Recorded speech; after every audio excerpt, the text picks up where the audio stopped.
G'day, welcome to my video. I just thought I'd bring you along and give you a look at my new Detroit whetstone grinder. For some time now, like anyone else, I've had a kitchen full of awfully dull knives, and I've been looking around for a fairly cost-effective way to rectify that situation, which of course took me down a rabbit hole about whetstone grinding and sharpening. So after a bit of a hunt around on the internet, I came across this Detroit whetstone grinder. It's 180 watts, 200 millimeter grindstone. It's 40 millimeters wide. It also comes with a leather buffing wheel on the right there, virtually like a leather strop. So yeah, the unit itself comes with that white tube of honing paste that's designed to go onto the leather honing wheel on the right there. I used that once or twice and then decided it was far too messy, far too much of a pain to mess around with, so I ended up buying two of the sharp hole buffing compound bars, which you can see on the right there. It also comes with an angle setter or angle finder, and a jig to hold woodworking chisels. What I'll do, I'd also there's a water reservoir on the left there, that black tray, that has to be filled to the just below the top of that V that you can see on the left there. That has to be filled with water before use. It only spins at 90 RPM, which is quite slow, but you know, you can avoid all kicking up of any dust or anything like that using it obviously wet. What I'll do is I'll take you around the machine. So here's our leather strop or leather buffing wheel. That's with the green Sharp All brand paste. I just picked that up off eBay. That's the attachment for the chisels. That's the white tube of paste that it comes with, which I found was more mess than it was worth. This is their angle finder, they call it. It's designed to go up on the wheel and against your blade, to basically tell you what angle you're sharpening at. It's fairly rudimentary, but it seems to work okay. Around the front here,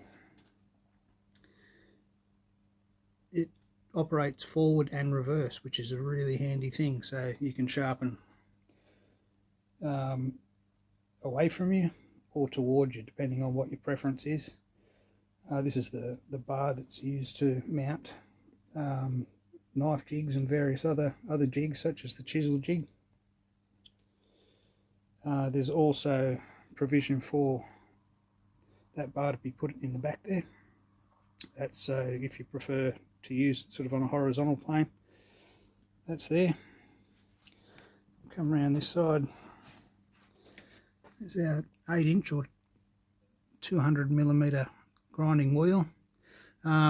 Surprisingly, it was fairly true out of the box. It still needs to be trued up properly, which I'm in the process of doing. That's the water tray. See that there? Essentially, what it is a cheaper version of the Tormek system. It operates slightly differently. It's an induction motor,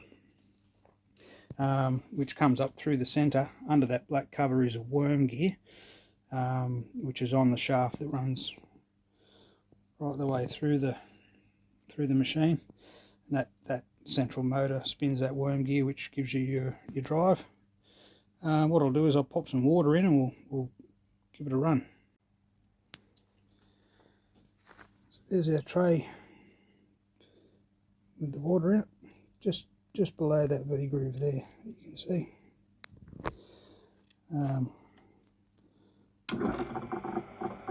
As you can see, 90 RPM. It's really quite slow and controllable. quite manageable. And that wheel runs in the bath of water. That not only lubricates the stone as you're cutting and as you're grinding or sharpening, it also keeps the temperature of the knife or tool that you're sharpening. It keeps that temperature really low, almost, you know, it's cool to the touch all the way through the process so far that I've noticed. There's a leather wheel spinning. That's actually removable if you find yourself doing a knife that's a bit longer than your standard kitchen variety. Although some of the bigger kitchen knives I found it is helpful to remove that. It's just a matter of undoing that knob and turn that off. Just undoing that knob, and that wheel's held on with a pin through the shaft. You just pull that off, and that takes that out of the way for you. The standard bar that it comes with to mount your knife jig, that works quite well. It's a little bit difficult to adjust because you don't have any fine adjustment on the thread, or any thread to use for fine adjustment. So you've got to basically back off those black knobs until you've got just a little bit of friction, and then you can sort of adjust it up or down depending on what you need, which is a bit tricky. But I've come up with a solution which I'm thinking will work. That solution is this bar here that I put together today. It's just a 12mm piece of round bar stock. It's a 12mm upright out of the same stuff, and a M12 threaded rod with a nut. What that allows me to do is to fine adjust up or down the rest, so that you can really dial in your angles a lot better that way. So yeah, that's something I knocked up this afternoon. Actually, it doesn't look real pretty, but it doesn't have to, as long as it does the job. Now I found this this Detroit wet sharpener. I found this available on the Total Tools website. They've also got bricks and mortar stores. I picked it up delivered with free delivery to my home here in Australia. It was $310, and as I say, that comes with both stones, or the stone leather wheel, the jig bar that you use to support your knife jig, the paste for the wheel, the chisel holder, and the angle finder. As I say, I bought that the green compound, which I find is far better. I bought that separately online. There is a kit you can buy which comes with knife jigs. It was another $200, I think, from memory. I haven't bothered going that way. At the moment, I'm in the process of making an aluminium knife jig. I enjoy fiddling around and and making things here anyway. It's kind of what I do, hence the DIY. But I've come up with a very, very crude wooden one, just to get a bit of an edge on me on my kitchen knives, until I can complete the aluminium one. So I'll give you a quick look at that. Don't laugh. Well, here it is in all its glory. I told you not to laugh. It's pretty rudimentary, pretty straightforward. Just allows me to clamp a knife blade in there,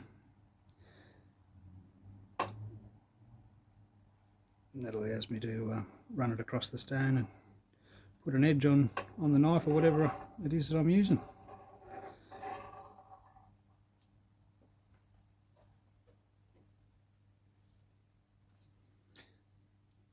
The aluminium one that I'm making is slightly more sophisticated, not by much, but gives you a bit of an idea of what it's going to be. It's basically just a clamp to hold your blade. It's not exactly rocket science, but it's been an interesting little project. If there's any interest, I'll give a knife sharpening demonstration of how this works.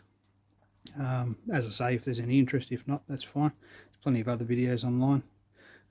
Anyhow, I'm going to wrap this up, but yeah, thanks for coming along and having a look at the new toy. And yeah, I hope that this gives you a bit of an overview and might